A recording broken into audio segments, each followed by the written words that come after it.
Hey guys, it has been a while and Scourge League has been announced and there are a lot of changes.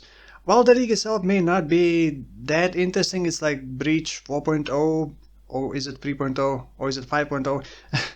But there are so many other changes that make this league probably, I would say, one of the best leagues ever. And I'm not the only one possibly thinking like that because every time we rework passive skill tree, it's very interesting to me because it just adds a fresh air to build diversity. And by the way, passive skill tree has been reworked not just by a tiny bit, placing this here and that there, but they introduced new mastery system, kind of mastery points.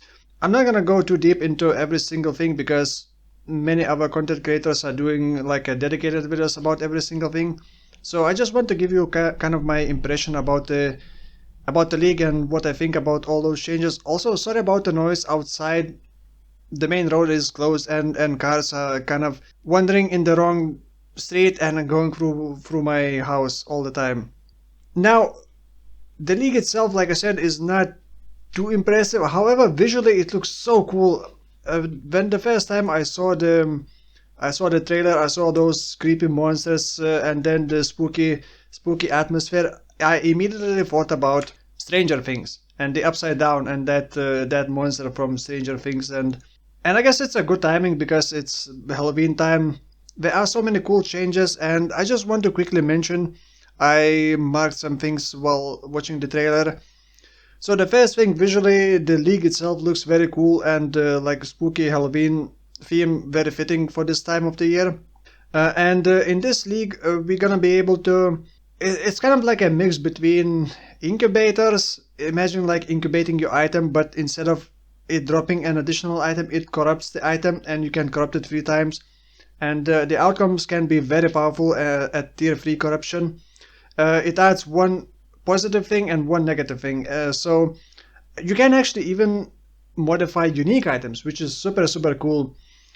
Because you may find like a bad unique or just like a mediocre unique, but with the right corruption, with the right luck, you can actually make that unique into very powerful or just let's just say endgame viable unique, which normally wouldn't be endgame viable.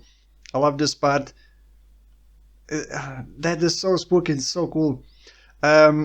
So you will be able to modify uniques if you spec into that.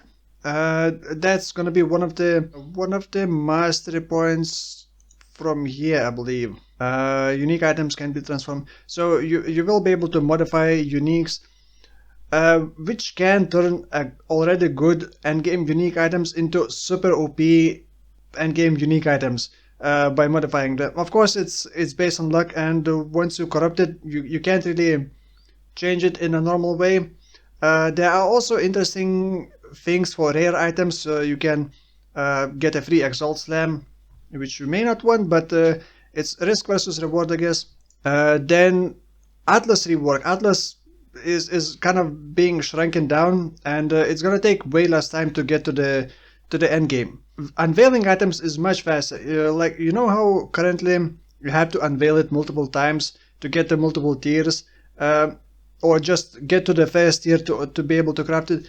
But now you just find it, unveil it, boom, you get all the tiers. You don't need to worry about that unveil anymore. Then we're getting new Uber endgame content, like Uber breaches, Uber or like increases into Delirium, Delve improvements, Atlas improvements. What is it called? Timeless, whatever. I haven't done that in like, I don't know, 2 years maybe. And then mega passive skill tree rework.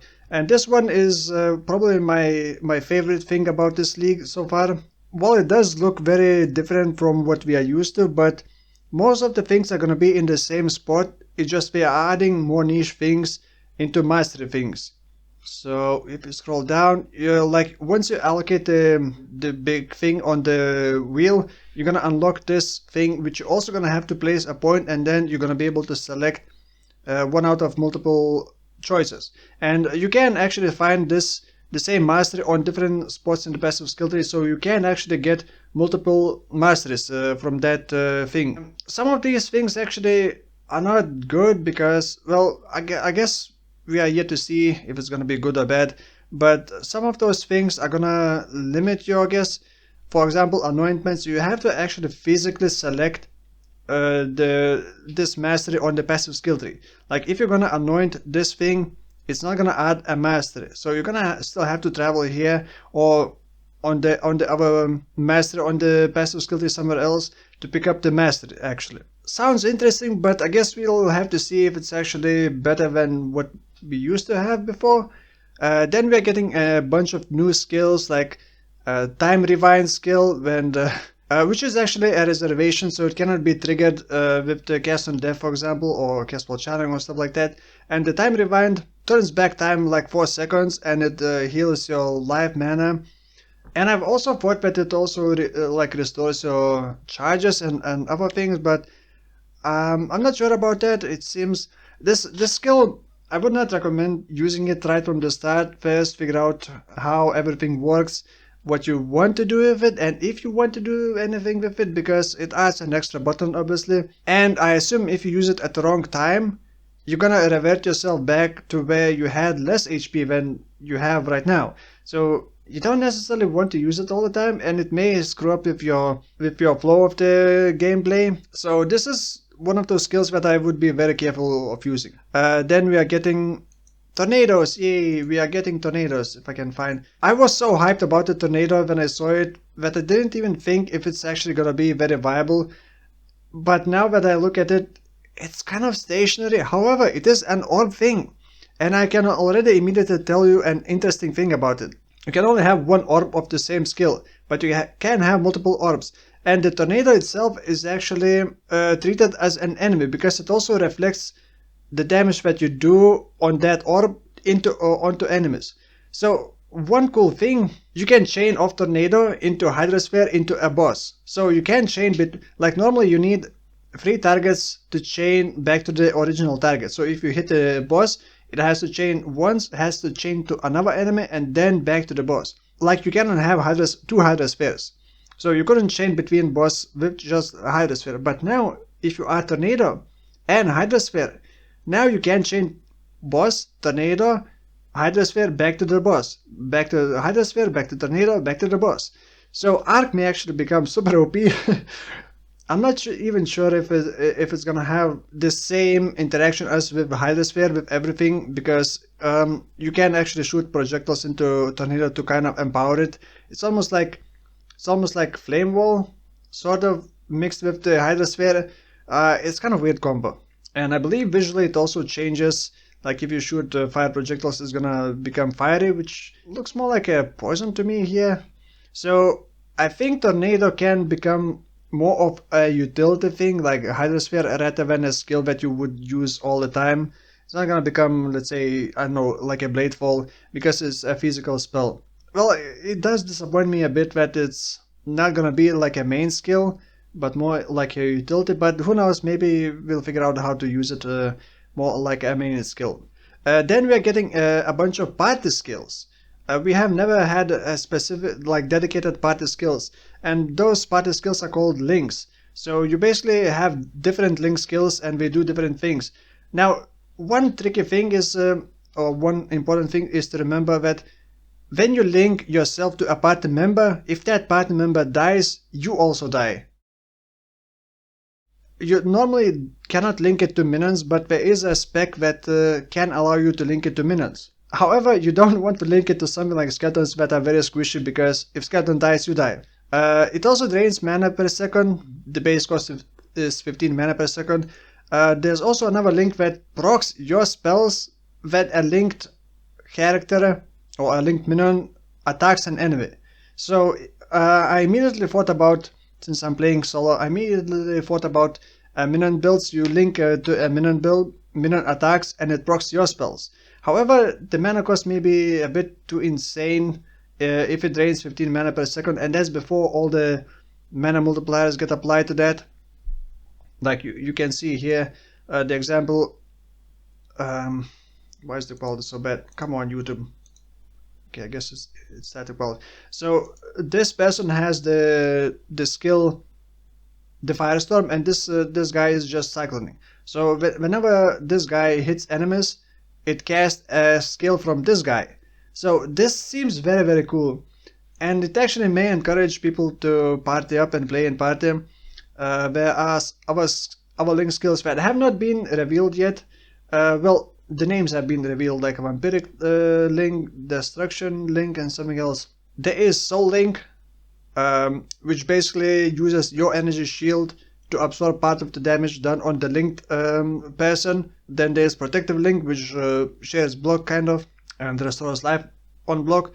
There's intuitive leap, which, like I said, casts spells. So this made me think that finally we're gonna be able to get a proper carries, because a high level player like it's very hard to carry a low level player, because low level player can still die very easily because we're just tagging along and hoping that we don't get hit. But with this link skills, you can link to actually you maybe don't want to link it.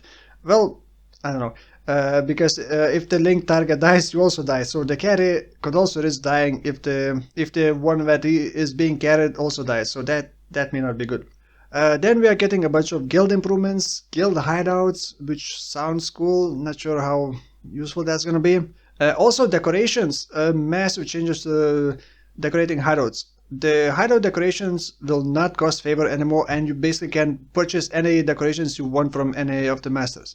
Expedition going into the core game, you won't be able to trade coins, but you will be able to trade those reroll, what do you call it, reroll things.